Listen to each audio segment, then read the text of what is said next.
अस्सलाम वालेकुम नाज़रीन, प्रोग्राम हेल्थ 21 के साथ मैं हूं आपका मेज़बान मुताहिर जलीस खान। नाज़रीन, जैसे गुज़िश्ता रोज़ के प्रोग्राम में हमने बात करी थी दांतों के हवाले से, क्या उसकी सूरत हाल या क्या परेशानियां हो सकती हैं या क्या वो आपको तमाम बीमारियों से लाहक कर सकता है, इवन कि कैंसर तक वो चीज़ें जा सकती हैं, लेकिन उसको कवर कैसे करना है वो हमने जाना था।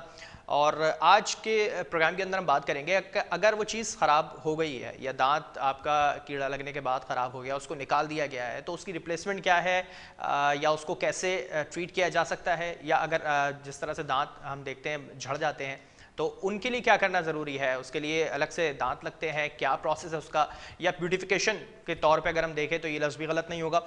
इसी में बात करेंगे। हमारे साथ स्टूडियो में गेस्ट मौजूद हैं, डॉक्टर मोहम्मद जैद साहब हैं जो कि डेंटिस्ट हैं। डॉक्टर साहब, बहुत शुक्रिया प्रोग्राम के लिए आपने वक्त निकाला। गुज़िश्ता रोज़ की तरह आज भी हमारे साथ आप मौजूद हैं और इस चीज़ के ऊपर जो यकीनी तौर पर बहुत लोग हैं इससे जो मुतासर हैं और उनको देखना है कि क्या ये चीज़ें ज़्यादा अच्छे तरीके से करामद हैं आने वाले वक्त में। सबसे पहले तो ये बताइएगा कि क्या प्रोसेस होता है इन चीज़ों का। जिस तरह से हमने कल बात करी कि जब चीज़ें ख़राब हो जाती हैं तो फिर उनको निकाला जा सकता है, मगर उनको निकालने के बाद क्या रिप्लेसमेंट होती है, क्या प्रोसेस होता है उसका, इस हवाले से आगे कीजिएगा।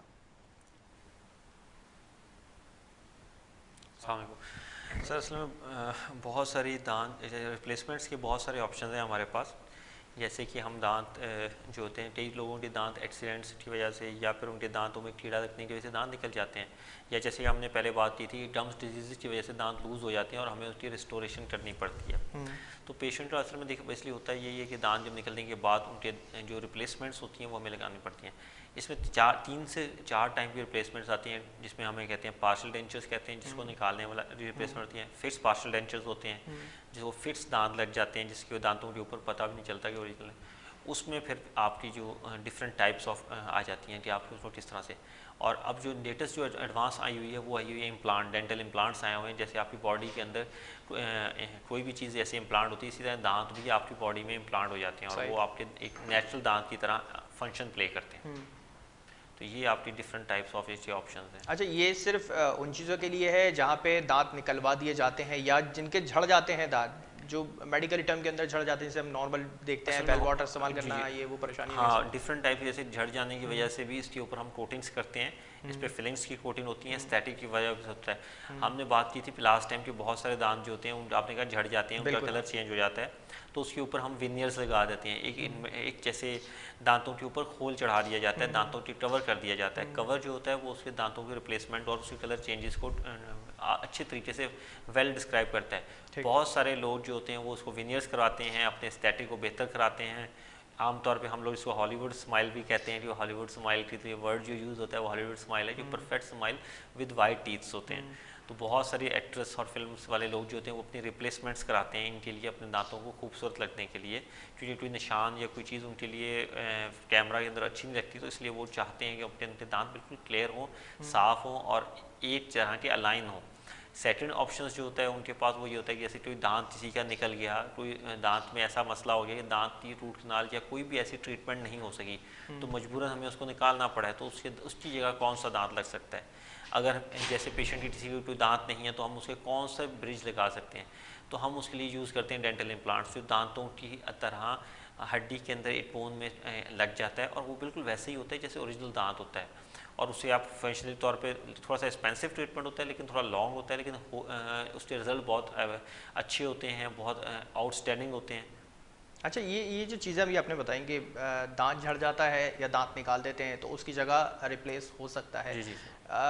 कोई प्रोसेस है रीग्रोथ का कि कोई प्रोसेस के ज़रिए इसको रीग्रोथ किया जा सके, या जिस तरह से अभी आपने कहा कि उसको बोन तक में हम लोग ऐसा लगाते हैं कि आगे तक परेशानी नहीं होती, कोई रीग्रोथ का प्रोसेस है इसमें? देखिए, रीग्रोथ के प्रोसेस के ऊपर काम हो रहा है, जिसे हम क्लोन कहते हैं, टूथ क्लोनिंग कहते हैं, वो भी उस पर काम हो रहा है, लेकिन वो अभी तक इतना ज़्यादा मार्केट में अवेलेबल नहीं हुआ।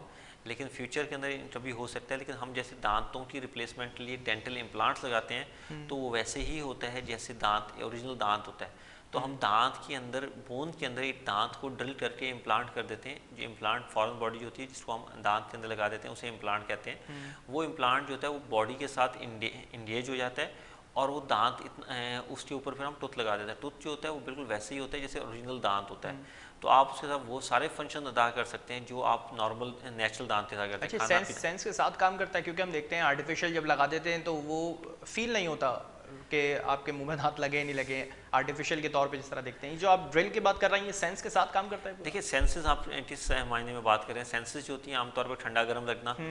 जब हम कोई भी आर्टिफिशियल दांत लगाते हैं उसमें ठंडा गर्म लगने की सेंसेशन दांत के अंदर जो होती है वो खत्म हो जाती है। बिल्कुल। हाँ, दांत के अंदर जब आप दांत को प्रेस करते हैं, जोर से दबाते हैं, तो आपको एक फील होता है कि मैंने ज़्यादा प्रेस किया है, मैंने कम प्रेस किया है। बिल्कुल। वो चीज़ जो होती है वो चीज़ आपको फील होती है कि मैं ज़्यादा प्रेस कर, क्योंकि बोन में प्रेशर फील होता है कि आप ज़्यादा जोर से दबा रहे हैं या कम जोर से दबा रहे हैं, तो आपको फील होता है कि जैसे ही मैंने इस पर प्रेशर अप्लाई किया, तो और आपको पेन का भी उसको पता चलता है। अच्छा, एक चीज़ और है, अक्सर हम देखते हैं कि क्राउन की बात होती है या ब्रसेल्स की बात होती है, जो लगाते हैं ये ब्रसेल्स जिसे कहते हैं, जी जी। क्या वो एक हद तक लगाया जाता है या जब तक आपके दांत फॉर्मेशन में नहीं हो जाते जब तक लगाया जाता है, या कोई इसकी अपग्रेड कोई वर्जन आई है इसमें? देखिए सर, ब्रेसेस जो होते हैं आमतौर पे उन बच्चों में लगाए जाते हैं जिनके दांत मैल अलाइन होते हैं या सीधे नहीं होते, आगे पीछे होते हैं या आगे दांत होते हैं।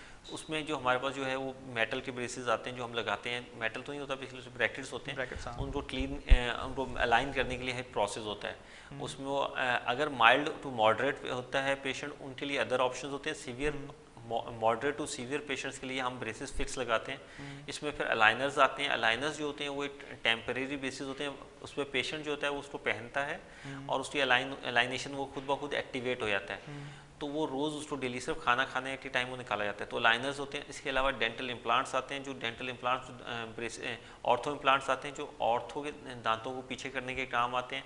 इसके अलावा इसमें डिफरेंट टाइप्स की वायर्स आती हैं जो दांतों को अपनी जगह पे पोजीशन करती है और दांतों को अपनी जगह पे अलाइन करती है। तो पेशेंट, अच्छा आपने दूसरा सवाल इसमें यही पूछा था कि कौन सी एज में कौन से पेशेंट आ सकते हैं। 13 साल से पहले जो बच्चे आते हैं उनका हम लोग वेट करते हैं और उनको हम ग्रोथ मॉडिफिकेशन अप्लाइंसेस देते हैं ताकि उनकी ग्रोथ जो है वो मॉडिफाइड हो। सेकंड स्टेप के अंदर जो होता है पेशेंट 13 ईयर के बाद जो आता है उसको हम ट्रीटमेंट जो होती है वो उसकी मॉडरेशन टू उसी ब्रेसेस की तरफ जाते हैं ताकि उनके दांत अलाइन हो सकें। अगर पेशेंट कोई लेट एज में आता है 25 या 20 आता है तो उसमें हम आमतौर पर केमोफ्लाज ट्रीटमेंट करते हैं ताकि दांतों के अंदर केमोफ्लाज हो जाए, वो जो सामने आपके फ्रंट के दांत हैं वो बिल्कुल अलाइन हो, प्रॉपर हो, और जो पीछे के दांत हैं उनमें थोड़ा सा हम उनको छोड़ देते हैं ताकि पेशेंट का देखने का जो चेहरा है, फेस जो है वो बिल्कुल एब्सोल्युटली फाइन हो। उसकी एस्थेटिक बहुत अच्छी होनी चाहिए, उसकी स्माइल बहुत अच्छी होनी चाहिए, उसको जो प्रॉब्लम है वो सारे से, ताकि उसको कहीं भी किसी भी पार्टी या कहीं बाहर जाता है, कहीं मिलता है लोगों से फैमिली में, तो उसको पता ना चले कि इसने दांतों की ट्रीटमेंट की है, उसके दांत आगे पीछे हैं। और उसकी वजह से एक और भी होता है कि आपकी दांतों की क्लीनिंग करने में भी आपको इजी होती है। अगर मैल अलाइन दांत होते हैं, दांत आगे पीछे हैं, तो अगर आपके घर में चीज़ें बहुत ज़्यादा बिखरी हुई हैं तो आप सफाई प्रॉपर नहीं कर पाएंगे। तो इसी तरह दांतों की वजह से भी आपका ब्रश उस जगह पे नहीं जाता जहाँ पे उसको क्लीनिंग करने की ज़रूरत होती है। तो आपके मेल अलाइन जो टीथ होते हैं वो आगे फ्यूचर में आपके दांतों की डिजीज़ को प्रमोट करने और गम डिजीज़ को इन्हेंस करने के तौर पे भी करते हुए हमने देखा है कि वो उनकी वजह से जिन पेशेंट के अच्छे दांत हैं, अलाइन दांत हैं, उनकी हेल्थ और जो पेशेंट की मेल अलाइन है उनकी हेल्थ बड़ी कंप्रोमाइज़ होती है। अच्छा, एक चीज़ हमने जिस तरह से कल के प्रोग्राम में डिस्कस किया था कि दांतों की सफाई, अच्छा एक तरह से जब ब्रशेस लगे हुए हैं, उसके वायर लगे हुए हैं, फिर दांतों की सफाई कैसे की जा सकती है? कोई आपने बहुत अच्छा लिक्विड या फ्लूइड ऐसा कुछ आएगा? जी सर, आपने बहुत अच्छा क्वेश्चन पूछा। हम आमतौर पे इसकी क्लीनिंग के लिए किट्स आती हैं, हम पेशेंट को देते हैं कि ये किट करें। नहीं तो इसका आप कहीं भी बड़े किसी स्टोर में जाएं तो ऑर्थो ब्रश आता है या गैप वाला ब्रश आता है। वो ब्रश होता है वो स्पेशली तौर पर बनाया गया है उन पेशेंट्स के लिए जिनके दांतों के बीच में ज़्यादा खला है या फिर उन पेशेंट के लिए जो ये ब्रेसेस लगाते हैं। और उनकी क्लीनिंग जो होती है वो बड़ी, उनको बताया जाता है कि जैसे एक नॉर्मल पेशेंट 1 से 2 मिनट के लिए दांत साफ़ करता है, आपको ये टाइम साफ़ करने के लिए 4 से 5 मिनट लग सकते हैं। तो आपने इसको प्रॉपर टाइम दिया है। जब पेशेंट इसको इग्नोर करता है तो प्रॉब्लम होता है। अदरवाइज पेशेंट जो है वो उसकी इन्हेंसमेंट और उसकी क्लीनिंग के लिए और उसके लिए हमारे पास डिफरेंट टूल्स होते हैं, हम उनको देते हैं। इसके अलावा माउथ वॉशेस भी हम देते हैं उनको, ताकि जहाँ पे उनका ब्रश काम नहीं कर रहा वहाँ माउथ वॉश उसको क्लीन कर सके। और उसको थोड़ी सी रेमेडीज़ भी बताते हैं कि जैसे भी कि दांतों के अंदर स्पेस है या कुछ खाना फंस रहा है या कोई इस तरह भी मसला है तो आप उसको फ्लॉस के साथ क्लीन करें। नीम गर्म पानी में नमक डाल के, सॉल्ट वाटर, सलाइन वाटर घर पे आप बना के क्लीन करें, क्योंकि नेचुरल एंटीसेप्टिक मटेरियल है जो आपको यूज़ करें विदाउट एनी केमिकल है और बॉडी के लिए नेचुरल रिसोर्सेज के अंदर अवेलेबल है।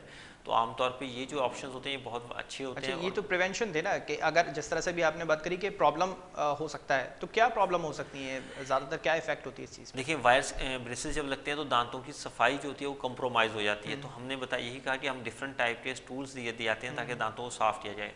तो उसकी वजह से कंप्रोमाइज़ होने की वजह से दांतों में कीड़ा जैसे कि हमने पिछले प्रोग्राम में बात की थी, बिल्कुल, केरीज लीजन और गम डिजीजेस बढ़ने का खतरा ज़्यादा बढ़ जाता बढ़ है। जाता है। तो अगर दांत में केरीज या गम डिजीज हो रही थी तो उस ट्रीटमेंट के दौरान, ब्रेसेस की ट्रीटमेंट के दौरान जो दांत हैं वो लूज हो सकते हैं, उनमें से ब्लीडिंग हो सकती है और डिफरेंट प्रॉब्लम हो सकती है। तो हमें क्लीनिंग और उसकी इन्हेंसमेंट और उसकी जो प्रॉपर मेंटेनेंस है उसकी तरफ बड़ा इंपॉर्टेंट रोल प्ले करना पड़ता है। अच्छा, ये जो ब्रेसेस की हम बात कर रहे हैं, कोई एज फैक्टर ऐसा कि जिसमें सर्टेन एज तक ही इसको लगाया जा सकता है, उसके बाद उसको अप्लाई नहीं कर सकते, या कितना इसमें टाइम पीरियड होता है? कोई एज के हिसाब से कोई टाइम पीरियड रखा जाता है, 6 महीने, साल या 2 साल, क्या इस पे स्पेसिफिक होता है? देखिए सर, इसमें जो इनिशियल बेसिस के ऊपर पेशेंट को हमें बताया जाता है कि देखिए आपको 1 से 1.5 साल लगेगा इस ट्रीटमेंट को कंप्लीट होने में, और इस ट्रीटमेंट की वजह से आपको आना पड़ेगा, हर 15 डेज़ के बाद आपको आना पड़ेगा।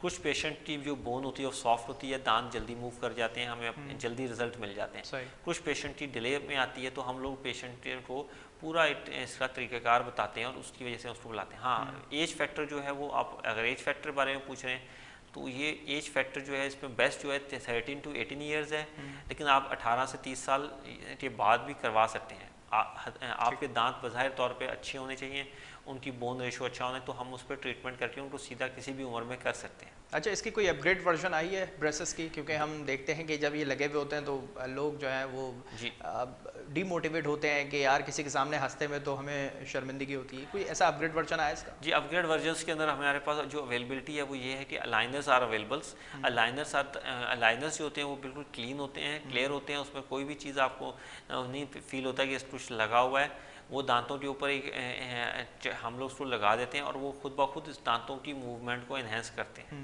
अच्छा, ये कॉस्टली भी है? ये थोड़े से कॉस्टली हैं, नॉर्मल ट्रीटमेंट से ये थोड़े कॉस्टली, टू एडवांसमेंट है, न्यू मटेरियल है, इसमें थोड़ी सी कॉस्ट ज़्यादा है। पाकिस्तान के अंदर ये अवेलेबल है? जी, पाकिस्तान में अवेलेबल हैं। पाकिस्तान में हर ज़्यादातर चीज़ें अवेलेबल हैं, जो भी इंटरनेशनल स्टैंडर्ड्स के ऊपर चीज़ें फॉलो हो रही हैं वो सब चीज़ें पाकिस्तान में हमारे पास अवेलेबल हैं। अच्छा, थोड़ा सा हम इस पर ब्यूटिफिकेशन की तरफ आ जाएं। जो देखते हैं हम लोग, वाइटनिंग करवाना, लेज़र वाइटनिंग के हम देखते हैं, दांतों की लेज़र वाइटनिंग हो रही है, फ्लोरोसिस जिसे भी एक कहा जाता है, वो भी एक प्रोसेस है। क्या वाकई ये हार्मफुल हैं ये चीज़ें, या इसको एक प्रॉपर तरीके से किया जाता है डेंटिस्ट के अंदर? देखिए, हार्मफुल तो नहीं है। देखिए, आप ब्यूटिफिकेशन तो आप कभी भी करा सकते हैं। ब्यूटिफिकेशन के आमतौर पे साइड इफेक्ट इतने ज़्यादा नहीं होते, लेकिन आपकी ब्यूटिफिकेशन के लिए हम क्या करते हैं, हम ब्लीचिंग करते हैं, दांतों को क्लीन करते हैं, उसके ऊपर ट्रीटमेंट्स करते हैं। हाँ, ये ज़रूर कह सकते हैं कि उसकी वजह से थोड़ा बहुत प्रॉब्लम हो सकता है, लेकिन ज़्यादातर केसेस में ऐसा नहीं होता। ब्लीचिंग से ये होता है कि आपके दांतों का कलर येलोइश है, पीला है, तो वो हमारा वाइट हो जाता है, बिल्कुल आपको एक अच्छी सी ब्राइट सी स्माइल मिलती है। सेकेंडरी कि आपके दांतों के साथ अगर इस तरह का प्रॉब्लम है जो आपका ब्लीचिंग से नहीं सॉल्व हो, हम तो फिर उसके ऊपर विनियर्स कर देते हैं, दांतों के ऊपर एक छोटे छोटे से खोल चढ़ा देते हैं जो बिल्कुल दांतों की कलर की तरह होते हैं। तो हम इन ट्रीटों से इसको रिस्टोर कर सकते हैं, इनको मतलब एनहेंस कर सकते हैं। अच्छा, ये सिर्फ उनके लिए है जिनके नेचुरल टीथ हैं, या जो आर्टिफिशियल जिनके पास लगे हुए उनके लिए भी ये प्रोसेस है? आर्टिफिशियल टीथ के लिए हम ब्लीचिंग नहीं करते। आर्टिफिशियल टीथ के लिए ये होता है कि हम उनकी जो टीथ के ऊपर प्रोटीन्स होती हैं उसको रिप्लेस कर देते हैं, हम उसको चेंज कर देते हैं विद टाइम। आमतौर पे जो दांत उनकी जो हम आर्टिफिशियल प्रोटीन बनाते हैं, ये 10 से 15 साल तक इनको कुछ नहीं होता, और ये काफ़ी ज़्यादा स्ट्रेंथ होती है इनकी, बहुत ज़्यादा अच्छे होते हैं, तो आमतौर पे पेशेंट को आमतौर पे ऐसा कोई प्रॉब्लम फेस नहीं होता।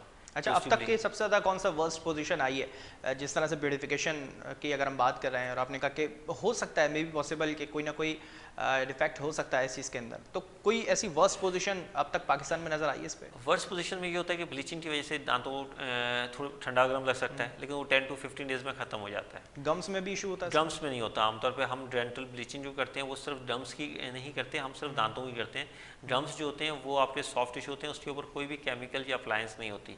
अब जो एडवांसमेंट आ गई है उसमें लेज़र ट्रीटमेंट्स आ गई हैं, लेज़र के थ्रू हम दांतों को, जैसे आपने भी जिक्र किया, लेज़र के थ्रू हम दांतों को वाइट करते हैं। और बहुत सारे केसेस में ऐसा भी होता है कि दांतों लोगों के जो गम्स होते हैं उनका कलर बहुत ज़्यादा डार्क हो जाता है, जैसे स्मोकिंग वाले पेशेंट्स या जिन्होंने कोई इस तरह की हार्ड चीज़ या कोई इस तरह नशा किया हो, उनके दांतों, उनके गम्स का कलर काफ़ी ब्लैकिश फील हो रहा होता है। तो हम उनको वाइट करने के लिए या उनको रेडिश करने के लिए वो पेशेंट कंप्लेन करते हैं कि मुझे बुरे लगे, तो हम लेज़र ट्रीटमेंट के थ्रू उसको उसका कलर जो होता है, पिगमेंटेशन जो होती है उसको बर्न कर देते हैं, और उसकी वजह से उसके पेशेंट की जो पिगमेंटेशन होती है वो ख़त्म हो जाती है। अच्छा, आजकल मार्केट्स में हम देखते हैं बहुत ज़्यादा ऐसे प्रोडक्ट्स आ चुके हैं कि आप दांतों पे अप्लाई करें, आपके दांत साफ़ हो जाएंगे, सफ़ेद हो जाएंगे, चमकने लगेंगे।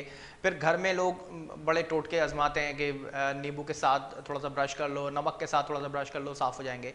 ये कितना हार्मफुल होता है एक बगैर डेंटिस्ट के मशवरे के बगैर ये तमाम चीज़ें अप्लाई करना? सर होता ये कि जैसे आज कुछ दिन पहले एक पेशेंट ने मुझे बताया कि मैंने फ़लाँ मंजन बनाया और ख़ुद ही मैंने उसको कर लिया।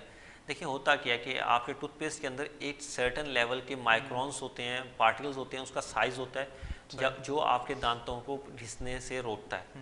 आमतौर पे आपको मैं मिसाल दूंगा, अगर आपको बड़ा बुरा अजीब सी लगेगी, वो ये होता है कि घर के अंदर आपने अक्सर देखा होगा कि जब हमारी बर्तन या कोई चीज़ें गंदी हो जाती हैं तो हम क्या करते हैं, उसमें पार्टिकल्स लेते हैं रेत के, या हमारे पास उसको हम रखते हैं, उसके ऊपर से स्क्रब करते हैं तो वो साफ़ हो जाता है। होता यही है, जब हम नमक के या कोई ऐसी चीज़ों को मिक्स करते हैं तो उसमें बहुत ज़्यादा बड़े बड़े ग्रैन्यूल्स होते हैं। जब हम उसको दांतों पे रगड़ते हैं तो वो दांतों की अपर लेयर को वो ढसा देते हैं। सही। उसकी वजह से वो उस टाइम साफ़ तो आपको ज़्यादा लगते हैं, लेकिन फ़ौरन ही उसकी लेयर जो होती है वो ऊपर से डिस्ट्रॉय हो जाती है, ख़राब हो जाती है। उसके बाद आप उसको पॉलिश नहीं करते, क्लीन नहीं करते, तो जो स्क्रैचेस होते हैं उसके अंदर जाके खाना और ज़्यादा फंस जाता है, स्टेन्स, और आपके दांत जो होते हैं वो पहले से ज़्यादा पीले हो जाते हैं। आप कहते हैं देखिए मैंने तो उस टाइम तो बड़े अच्छे लगते हैं आपको, जो बहुत अच्छे थे, साफ़ सुथरे लग रहे थे, लेकिन विद टाइम आपको चढ़ता है क्योंकि ये उसकी अपर लेयर को बर्न कर देते हैं। जैसे लेमन है, उसमें सेट्रिक फूड है, आपका जो आपके दांतों के ऊपर जो केमिकल्स अप्लाई करते हैं लोग, आमतौर पर सोडा और एक दो चीज़ों को मिक्स करके लगाते हैं, जो दांतों के एनेमल को बर्न कर देते हैं, जला देते हैं, उसको ख़राब कर देते हैं, उसकी लेयर के ऊपर स्क्रैचेस डाल देते हैं। उन स्क्रैचेस के अंदर जाके खाना या कोई भी स्टेन्स वो ज़्यादा तेज़ी से फंसते हैं बनिस्बत के एक दांत जो आपका प्रॉपर दांत। तो अल्लाह ताला ने किसी वजूहात की बना पे उसको लश, उसका जो एरिया बनाया उसको स्मूथ बनाया हुआ है, और हम लोग जो अपनी तरफ से रेमेडीज़ करते हैं इसका बहुत ज़्यादा नुकसान होता है। तो आपको कभी भी करना हो तो किसी डॉक्टर से मशवरा लेके प्रॉपर तरीके से करें, अदरवाइज़ वो आपके लिए हार्मफुल हो सकता है। अच्छा, माउथ वॉश भी इसमें काफ़ी हार्मफुल नज़र आते हैं हमें, देखते हैं हम, क्योंकि बाज़ औक़ात ये होता है कि आप माउथ वॉश तो ले आएँ लेकिन वो ज़्यादा तरीके से आपके मुंह को या आपके दांतों को सूटेबल नहीं है, तो इससे भी इफेक्ट होता है दांतों पे काफ़ी? देखिए माउथ वॉशेस डिफरेंट केमिकल्स होते हैं माउथ वॉश के अंदर, जो आपके दांतों की स्मेल को बहुत अच्छा इन्हेंस कर देते हैं, आपकी स्मेल ख़त्म कर देते हैं। तो उसमें कोई बहुत से केमिकल्स होते हैं, वो केमिकल्स लॉन्ग टर्म यूज़ के अंदर बड़ा प्रॉब्लम क्रिएट करते हैं। पेशेंट के जो ओरल हाइजीन है उसको अंदर कंप्रोमाइज़ करते हैं, और उसमें दूसरे टाइम के बैक्टीरियाज वहाँ पे ज़्यादा फैलना शुरू हो जाता है। तो हम रेकमेंड करते हैं कि पेशेंट को हमेशा कि आप माउथ वॉश यूज़ करें, अगर रिकमेंडेशन आपको किसी भी डेंटिस्ट ने दी है तो वो यूज़ ज़रूर करें। अदरवाइज़ आपके लिए सबसे जो नेचुरल जो चीज़ आपके घर में अवेलेबल है आप नॉर्मल करें। आप नमक वाले पानी लें, पानी लें, उसके अंदर थोड़ा नमक मिला के दिन में 1 से 2 दफ़ा कुल्ली कर लें, तो आपके दांतों के अंदर जितना भी बैक्टीरिया है वो उससे किल हो जाएगा, खुद ब खुद मर जाएगा, ख़त्म हो जाएगा। ठीक है, यानी नेचुरली हम माउथ वॉश बनाने ज़्यादा अच्छा रहेगा। ज़्यादा अच्छा है, क्योंकि देखिए उसमें हम जो चीज़ें यूज़ कर रहे हैं वो सॉल्ट यूज़ कर रहे हैं। सॉल्ट नॉर्मल है, आपने खुद से किया, आपकी बॉडी के अंदर NaCl जो हम सॉल्ट का फॉर्मूला है वो बॉडी के अंदर प्रेजेंट है, वो आमतौर पे प्रॉब्लम नहीं करता। दूसरा ये होता है कि हम पेशेंट को एडवाइस करते हैं कि आप उसके साथ अपने दिन में 2 से 3 दफ़ा अच्छी तरह, आपकी एक तो ड्रम्स जो डिजीज़ होती है वो कम हो जाती है, आपकी बैड स्मेल ख़त्म हो जाती है।